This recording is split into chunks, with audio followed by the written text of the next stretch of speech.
Calon Presiden nomor urut 2 Prabowo Subianto tiba di Lampung dalam rangka safari politiknya pada hari Kamis kemarin.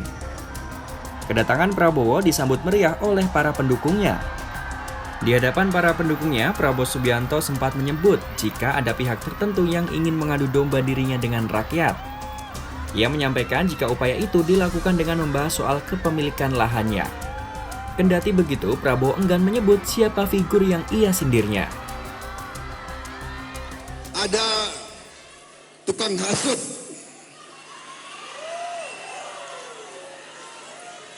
tapi saya nggak sebut namanya loh.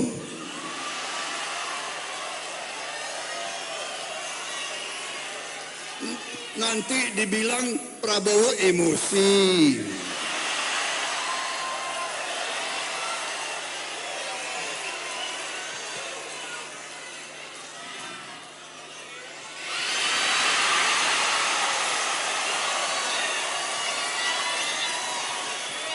Itu tanah negara, saya hanya dapat hak untuk berusaha di atas tanah itu. Namanya HGU.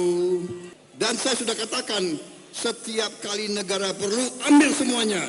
Dan saya sudah pernah menghadap Presiden, saya sudah katakan, Bapak Presiden, untuk lumbung pangan rakyat Indonesia, kalau perlu, semua lahan saya diambil. Saya dari sejak muda, saya sudah tekad mati untuk rakyat Indonesia.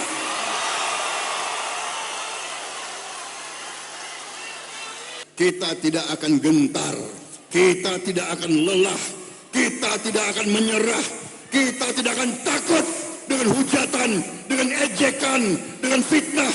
Kita berada di jalan yang benar, kita yakin rakyat bersama kita, saudara sekalian.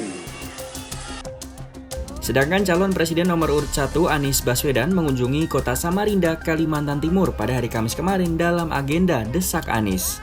Dalam kesempatan tersebut, Anies kembali menanggapi kontroversi lahan milik Capres nomor urut 2 Prabowo Subianto yang sempat disinggung Anies pada saat debat Capres putaran ketiga pada hari Minggu 7 Januari lalu.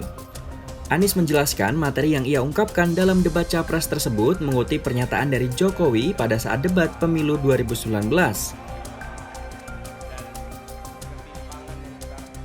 Sementara itu, Wakil Presiden ke-10 dan ke-12 Yusuf Kala di kediamannya pada hari Minggu lalu menjelaskan asal-usul tanah milik Prabowo Subianto. Menurut Yusuf Kala, tanah yang dikuasai Prabowo merupakan hasil pembelian dari pabrik kertas Kiani Lestari milik Bob Hasan tahun 2004 lalu. Dengan membeli 150 juta dolar Amerika, Prabowo memiliki pabrik dan tanah di Penajam, Kalimantan Timur. Berarti lahan itu bagian daripada pabrik kertas yang saya minta ke Mandiri dijual saja ke perusahaan nasional, jangan jual. Itu.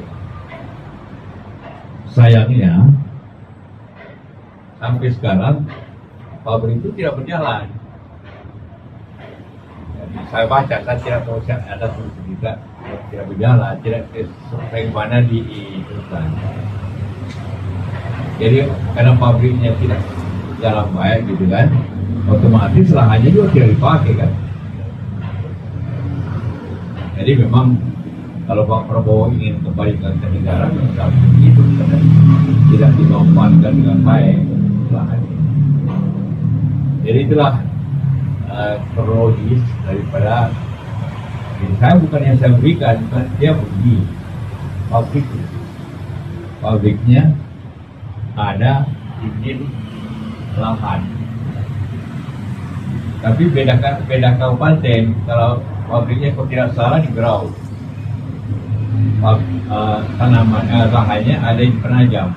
Itulah menjadi bagian daripada IKN.